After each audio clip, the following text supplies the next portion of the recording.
തവ സ്വാധിഷ്ഠാനേ ഹുതവഹം അധിഷ്ഠായ നിരതം തമീഢേ സംവർത്തം ജനനി മഹതീം താം ച സമയാം യദാ ലോകേ ലോകാൻ ദഹതി മഹതി ക്രോധകലിതേ ദയാർദ്രായ ദൃഷ്ടി ശിശിരമുപചാരം രചയതി.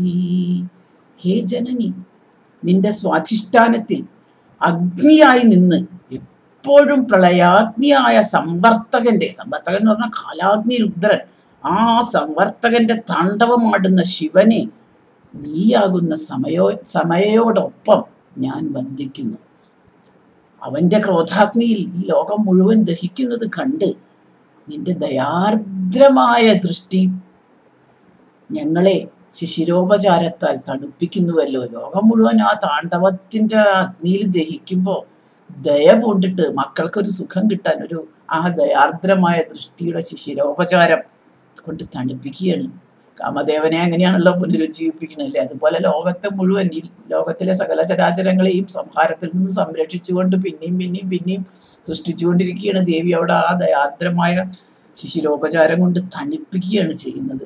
62 തൈജസമയൂഖങ്ങളാൽ ചുറ്റപ്പെട്ട സംവർത്തേശ്വരനും സമയാംബയും സ്വാധിഷ്ഠാനത്തിൽ ആരാധിക്കപ്പെടുന്നു. 40ാമത്തെ ശ്ലോകം. തടിത്വന്തം ശക്ത്യ തിമിരപരിബന്ധി സ്ഫുരണയാ സ്ഫുരൻ നാനാരത്നാഭരണ പരിണദ്ധേന്ദ്രധനുഷം തവ ശ്യാമം മേഘം കമപി മണിപൂരൈകശരണം നിഷേവേ വർഷന്തം ഹരമിഹിരതപ്തം ത്രിഭുവനം.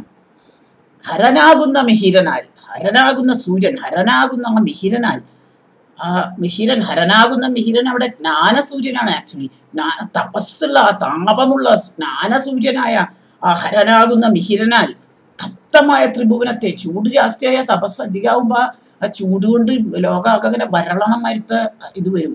അങ്ങനെയുള്ള ത്രിഭുവനത്തെ വർഷം കൊണ്ട് തണുപ്പിക്കാനായിട്ട് മണിപൂരത്തിൽ ശരണം പ്രാപിച്ചിരിക്കുന്ന നിന്റെ ശ്യാമമേഘത്തെ ഞാൻ വന്ദിക്കുന്നു.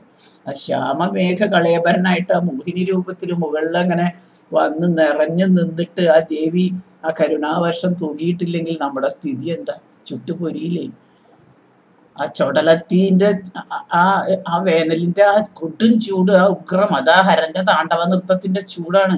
ആ ജ്ഞാനത്തിന്റെ ആ ചൂടിന്ന് ഒന്ന് തണുപ്പിക്കാൻ ഒരിത്തിരി സാമഗാനവുമായി സാമഗീതവുമായിട്ട് ആ വർഷം തുള്ളിയായിട്ട് സ്വരമഴ പെയ്യുന്ന ആ കളമേഘ രൂപത്തിൽ ആ വലിയ ശ്യാമരൂപിയായ ഭഗവാൻ അങ്ങനെ വന്ന് നിരന്ന് നിൽക്കുന്ന, അതാ ദേവീ രൂപത്തിൽ അങ്ങനെ വന്ന് നിൽക്കുമ്പോൾ വിഷ്ണു ദേവിയായിട്ടാണ് അവിടെ വന്ന് നിൽക്കുന്നത്. അങ്ങനെ മണിപൂരത്തിലിരിക്കുന്ന ആ മഹാവൈഷ്ണവിയായ നിന്നെ ഞാൻ ശരണം പ്രാപിച്ചിരിക്കുന്നു. നിന്റെ ശ്യാമമേഘത്തെ ഞാൻ വന്ദിക്കുന്നു. ശക്തിയാകുന്ന തടില്ലതകളാൽ അന്ധകാരത്തെ ഭേദിച്ച് സ്ഫുരിക്കുകയും തിളങ്ങുന്ന അനേകം രത്നാഭരണ കിരീടങ്ങളുടെ കിരണങ്ങളെ കൊണ്ട്, ആ കിരണമയൂഖങ്ങളെ കൊണ്ട് ഇന്ദ്രധനുസ്, ഒരു മഴവില്ലിന്റെ നിറമുള്ള ഒരു വില്ല്. എങ്ങനെയാ വില്ലുണ്ടായത്? ആ കിരണങ്ങളുടെ ആ പ്രകാശം, കനക കിരീടത്തിന്റെ ആ പ്രകാശം ഇങ്ങനെ തട്ടിയിട്ട് വെള്ളത്തുള്ളികൾ മുഴുവൻ, ആ ശീതളമായ കിരണം ഉണ്ടെന്ന് പറഞ്ഞല്ലോ, ആ വെള്ളത്തുള്ളികളിലൊക്കെ ഇതിന്റെ ധനുസിന്റെ ഈ രത്നാഭരണങ്ങളുടെ പ്രകാശം തട്ടിയിട്ട് ഒരു ഇന്ദ്രധനുസിന്റെ രൂപം, ആ സപ്തവർണ്ണങ്ങൾ ആർജിച്ച ആ നീലമേഘത്തെ ഞാൻ ഭജിക്കുന്നു. ആ നീലമേഘത്തിൽ ഒരു മഴവില്ലോട് കൂടിയിട്ട് അങ്ങനെ വെള്ളത്തുള്ളികൾ നിറഞ്ഞു നിൽക്കുന്ന ആ കർമേഘത്തെ, ആ ശ്യാമരൂപിയായ ദേവിയെ ഞാൻ വർണ്ണിക്കുന്നു, ഭജിക്കുന്നു. രണ്ടും വർണ്ണനയെ കൂടിയാണല്ലോ ആ ഭജനം. വർഷകനായ ആ ഋഷഭൻ അവിടെ മേഘേശ്വരിയായ ദേവി അവിടെ സൗദാമിനിയാണ്. സൗദാമിനി സന്നിഭ, മിന്നൽപ്പിണരിന്റെ ആ ശക്തി വഹിച്ചുകൊണ്ട് വർഷകനായ ഋഷഭനിൽ ഇരിക്കുന്ന മേഘേശ്വരനും മേഘേശ്വരിയും സൗദാമിനി സന്നിഭയായവളാണ്. ഈ ശ്ലോകം തികച്ചും വൈഷ്ണവമാണ് എന്ന്, മണിപൂരം പൂർണ്ണമായിട്ട് വൈഷ്ണവമായിട്ടുള്ള ഒരു ശ്ലോകമാണ്. അമൃതേശ്വരനും അമൃതേശ്വരിയുമാണ് ഇവിടെ ശിവനും ശക്തിയും. അത് വൈഷ്ണവി രൂപത്തിലാണ് അവിടെ ദേവി ഇരിക്കുന്നത്. മണിപൂരം പൂർണ്ണമായിട്ട് വൈഷ്ണവമായിട്ടുള്ള ഒരു നാടീ കേന്ദ്രമാണ്. നീലമേഘശ്യാമളവർണ്ണം ഋഷഭൻ കോദണ്ഡം ധരിച്ച രാമന്റെ രൂപം, ഇതെല്ലാം വൈഷ്ണവ ജൈന രണ്ടിനും ചേരും. ഋഷഭൻ എന്നത് വിഷ്ണുവിന്റെ ഒരു പഴയ അവതാരമാണ് ഭാഗവതത്തിലെ. ഋഷഭൻ എന്നത് ആദ്യത്തെ ജൈന തീർത്ഥങ്കരനുമാണ്. അപ്പോൾ ഞാനിത് ഇടത്തെടുത്ത് പറയുന്നത് എന്ന് വെച്ചാൽ ഭാരതത്തിൽ ഇവയൊന്നും തമ്മിൽ ഒരു വ്യത്യാസവും ഇല്ല എന്ന് ഗ്രഹിക്കാൻ വേണ്ടിയാണ്. നമ്മൾ ഈ സെമിറ്റിക് മതങ്ങളിൽ വിചാരിക്കണ മാതിരി വിചാരിച്ചിട്ട് ഇന്നാളുടെ എന്ന് പിരിച്ചു പറയണതുണ്ടല്ലോ. ഇന്ത്യയെ സംബന്ധിച്ചിടത്തോളം അതിൽ യാതൊരു അർത്ഥവും ഇല്ല. ഇന്ത്യക്ക് എല്ലാം ഒന്ന് തന്നെയാണ് വാസ്തവത്തിൽ. ആ നടുവിലിരിക്കണ മൂർത്തിയല്ലാതെ വാസ്തുവോ അഷ്ടദിക്പാലന്മാരോ ആരും മാറുന്നില്ല. നടുവിലിരിക്കുന്ന ഒരു മൂർത്തിയുടെ മാത്രം ചിത്രം മാറും. അതാ പറയുന്നുണ്ട്, അത് ആകാരം ഇല്ലാത്തതാണ്, നിങ്ങൾക്ക് ഇഷ്ടമുള്ളതിൽ ഏത് ആകാരം വേണമെങ്കിൽ എടുത്തു ആരാധിച്ചോന്ന്. അപ്പൊ പിന്നെ അദ്വൈതം തന്നെയാണ് എല്ലായിടത്തും. തൈത്തിരി ആരണ്യകത്തിലെ സൂര്യൻ, ചന്ദ്രൻ, അഗ്നി, നക്ഷത്രങ്ങൾ എന്നിവയെല്ലാം ഉണ്ടായത് ജലത്തിൽ നിന്നാണ് എന്ന് പറയുന്നുണ്ട്.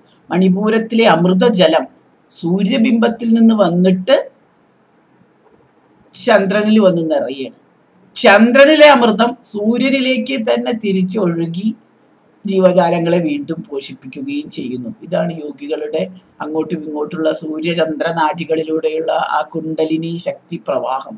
സൂര്യനിൽ നിന്ന് ഊർജം വഴി ഇങ്ങോട്ടെത്തുന്നു, ചന്ദ്രനിൽ നിന്ന് ശീതകിരണങ്ങൾ വഴി അങ്ങോട്ടും മുകളിലേക്കും പോകുന്നു. ഈ അങ്ങോട്ട് താഴേക്കും മുകളിലേക്കും ഇടവിരിഞ്ഞ് സൂര്യചന്ദ്ര നാഡികളിലൂടെ, നമ്മുടെ ഇടത്തും വലത്തും ഭാഗത്തുള്ള സൂര്യചന്ദ്ര നാഡികളിലൂടെയുള്ള ഈ ജീവസഞ്ചാരം, ഈ പ്രാണസഞ്ചാരം തന്നെയാണ് കോസ്മിക്കായിട്ട് നടക്കുന്നത്. പിണ്ടാണ്ടത്തിലും ബ്രഹ്മാണ്ടത്തിലും ഇതേ തത്വം തന്നെയാണ് പിന്നെയും നടന്നുകൊണ്ടിരിക്കുന്നത്.